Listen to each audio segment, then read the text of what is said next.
तो दोस्तों, आज हम सुनने जा रहे हैं श्रीमद् भगवद गीता के श्लोक 16, 17 और 18 और जानेंगे कि इन श्लोकों से हमें जीवन के कौन कौन से गहरे संदेश मिलते हैं। तो चलिए आरंभ करते हैं श्लोक 16 के साथ। श्लोक 16। अनंत विजयम राजा कुंती पुत्रो युधिष्ठिरः नकुलः सह देवश्च सुघोष मणि पुष्पकौ।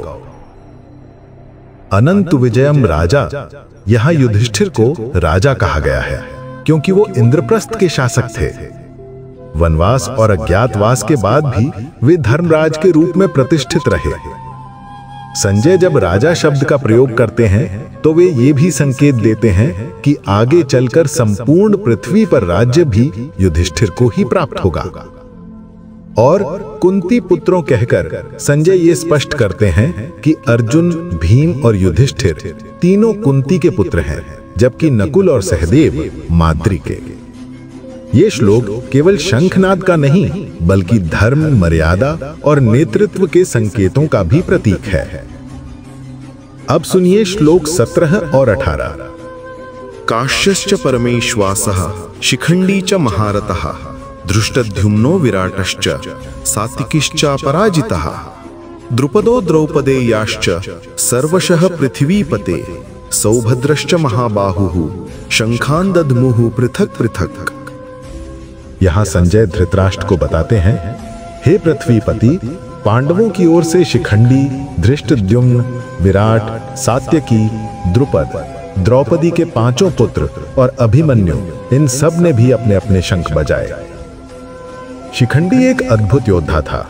पूर्व जन्म में वो कन्या अंबा थी, पर इस जन्म में राजा द्रुपद की संतान के रूप में उत्पन्न हुआ। बाद में स्थूणाकर्ण नामक यक्ष से वर पाकर पुरुष बना। भीष्म जी इन सब बातों को जानते थे, इसलिए उन्होंने शिखंडी पर कभी बाण नहीं चलाया। अर्जुन ने इसी का उपयोग किया और शिखंडी को आगे रखकर भीष्म पर बाण चलाए। अब देखिए अभिमन्यु को, अर्जुन का पुत्र, महाबली, वीर और तेजस्वी। जब चक्रव्यूह बना तो वो निर्भय होकर उसमें प्रविष्ट हुआ और अपने पराक्रम से अनेक महारथियों को धराशायी कर दिया।